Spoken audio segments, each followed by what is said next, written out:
Bapak Ibu, saudara-saudariku, di mana saja berada, di rumah atau mungkin sedang di kantor yang saya kasihi.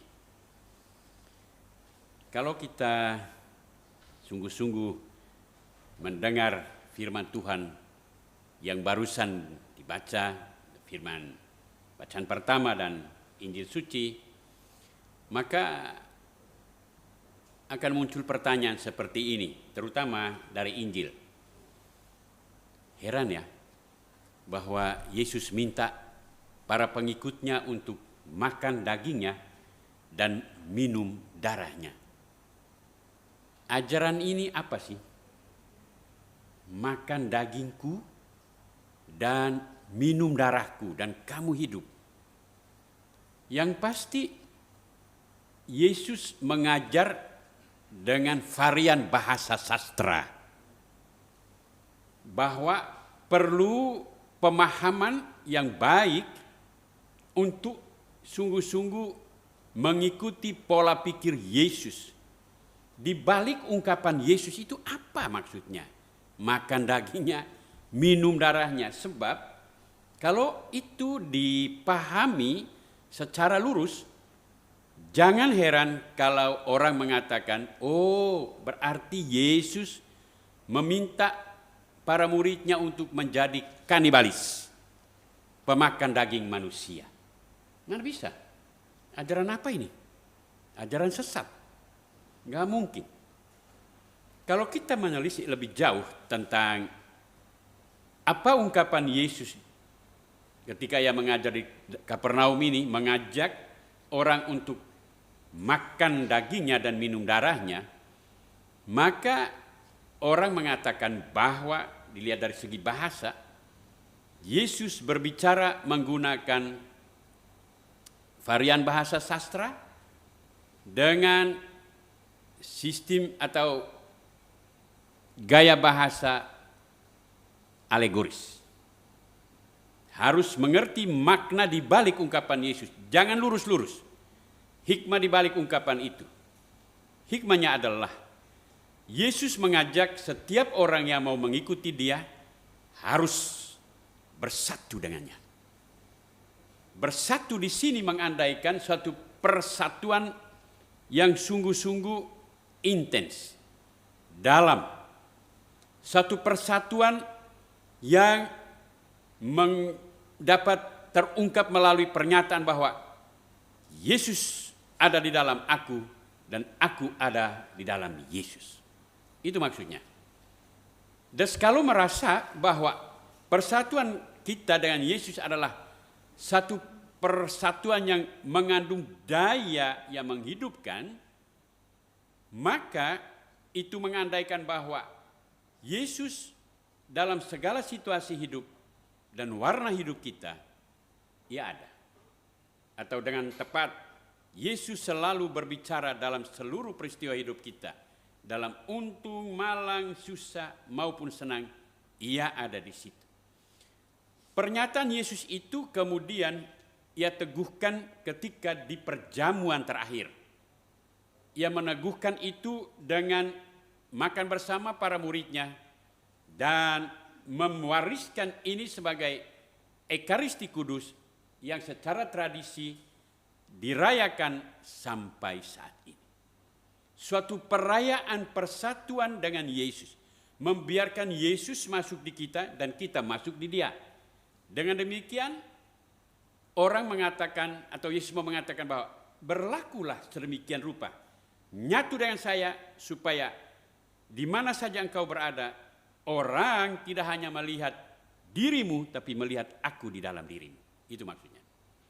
Karena itu maka Ekaristi Kudus yang kita rayakan merupakan satu perayaan persatuan yang mengandung daya intimitas kita dengan Yesus. Maka Ekaristi sungguh-sungguh adalah perayaan yang powerful, perayaan yang mempunyai daya untuk menghidupkan. Dan ketika kita berada dalam persatuan seperti ini dengan Yesus, dari zaman dulu, 2000 tahun lebih sudah, dan kita bergulir dalam sejarah.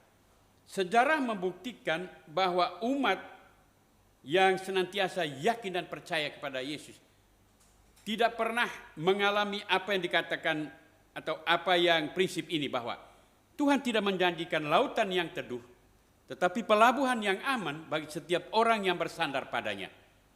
Dari zaman ke zaman, umat Allah itu mengalami tantangan, persoalan, gelora-gelora politik, gelora ekonomi dan sebagainya yang menyebabkan umat itu merasa meneriakkan Tuhan, Tuhan di mana kau ada? Kami mau mati, kami mau tenggelam. Sejarah perjalanan atau siara umat Allah itu senantiasa disertai atau diselingi dengan realitas-realitas light and shadow. Realitas-realitas yang bercahaya dan yang temeram, gelap. Sejarah yang kelam dan sejarah yang cemerlang. Ya, seperti saat ini sekarang. Kita sudah hampir 4 bulan, kita mau 5 bulan ini mengalami satu kekelaman sejarah hanya karena menggelinding COVID-19. Kita tidak tahu dari mana ini berasal, entah itu direkayasa atau dia merupakan satu virus biologis yang memang menggelinding alamiah, kita nggak tahu. Tetapi menghebohkan seluruh dunia. Menggelinding sedemikian rupa sehingga segala aspek hidup manusia itu seakan lumpuh. Dan menggelinding sekian rupa sehingga kita merasa bahwa Tuhan itu tidak berpihak pada kita. Bagaimana orang mati seketika dalam ribuan orang mati, meninggal. Seketika orang itu berjalan tiba-tiba jatuh dan meninggal. Loh, apa ini? Lalu kemudian pernyataan atau realitas seperti ini membuat kita seakan-akan Allah tidak lagi berpihak pada kita. Tuhan itu di mana janjinya aku menyertai kamu sampai akhir zaman? Di mana? Mana janjimu? Dalam situasi seperti ini tidak ada kita semacam menyepak keluar Tuhan dari peran kita. Perpaduan regulasi menyebabkan kita seperti membiarkan Tuhan jauh dari diri kita. Seketika rumah-rumah ibadat kosong, masjid tidak ada yang pergi lagi ke sana untuk sembahyang, gereja kosong, semua pura kosong, semuanya kosong. Terus di mana? Setan pasti mengatakan, haha, rasain kalian. Matilah kau.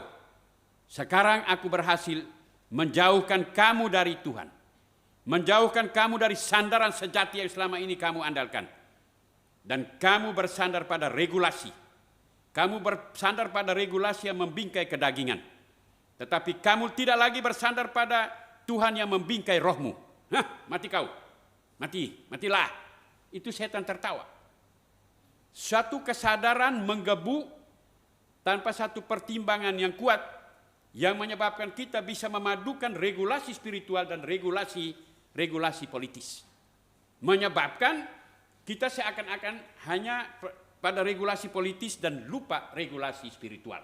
Ini bahaya. Dengan kata lain, ketika kita dalam situasi galau, ketakutan, kita seperti tinggalkan Tuhan. Bahaya sekali. Oleh karena itu, maka walaupun demikian, karena kita ini adalah warga negara, kita perlu beriman rasional, bukan beriman emosional. Beriman emosional artinya kita mengabaikan semua hukum, aturan-aturan negara, aturan pemerintah, lalu kita melawan, lalu kita katakan tidak, aturan tidak berguna, hanya ini. Itu salah juga.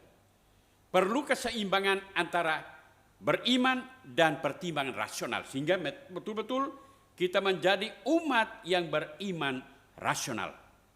Dengan demikian, sebagai umat yang beriman rasional, menanggapi situasi saat ini, kita perlu menyadari bahwa kita adalah warga sebuah negara. Kita diatur oleh sebuah negara yang lebih banyak menuntun kita untuk mengalami kesejahteraan hidup dan keselamatan hidup.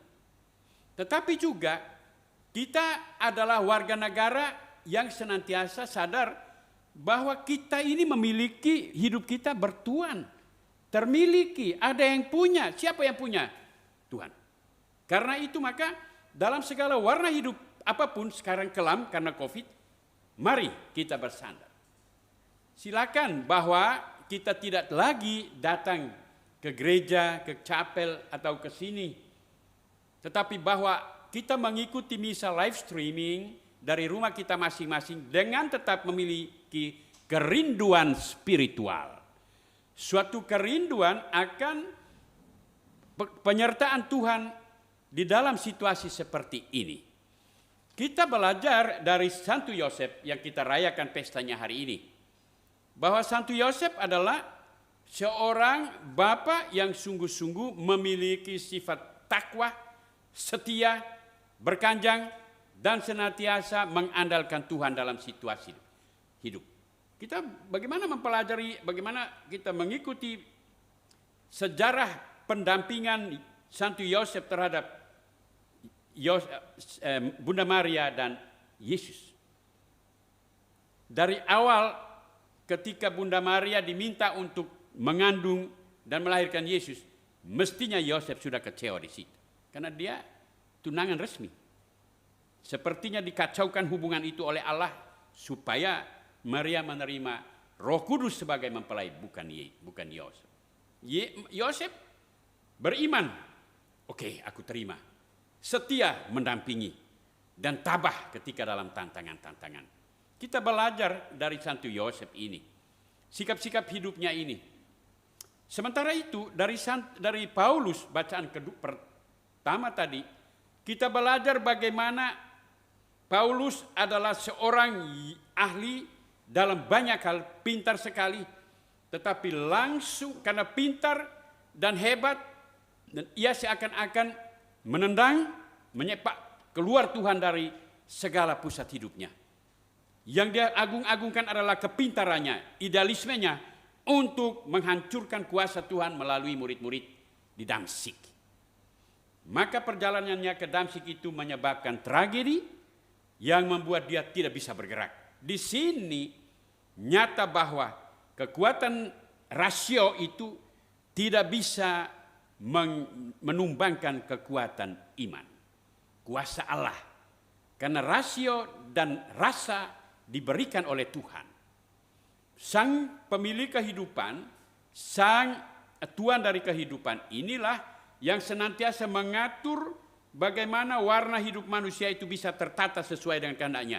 Ketika tata hidup kita keluar dari kehendak Tuhan, Tuhan memberikan tragedi untuk mengembalikan kita kepada jalan yang benar seperti yang diberikan untuk Paulus. Nah itu. Nah, dalam situasi COVID-19 ini, kita bisa saja bersikap seperti Paulus yang rasional tetapi meniadakan iman. Nanti justru akan membuat kita mengalami apa yang dikatakan penderitaan majemuk, derita di atas derita. Hanya menekankan unsur kepala, rasio, tapi melupakan unsur hati yang senantiasa mencari Tuhan. Bahaya. Karena itu maka sekali lagi kita berusaha untuk beriman secara rasional, memadukan kekuatan rasio dengan iman, sehingga Tuhan yang kita puja dan kita sembah itu tetap berada bersama kita, membuat kita teguh dan setia untuk senantiasa mengikuti aturan-aturan pemerintah secara baik tanpa berusaha untuk menjadi orang yang tidak setia terhadap aturan-aturan pemerintah. Untuk itu maka Bapak Ibu, saudara-saudariku di mana saja Anda berada, kita memadukan semua yang kita nyatakan ini melalui hari ini sebagai Jumat pertama.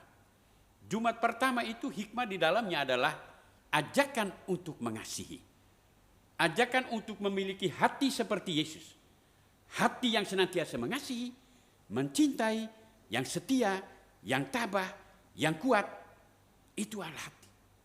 Hati adalah lahan di mana Allah menjamah hidup manusia supaya ia senantiasa diingatkan agar siara hidup manusia itu berada dalam tapak-tapak perjalanan Tuhan.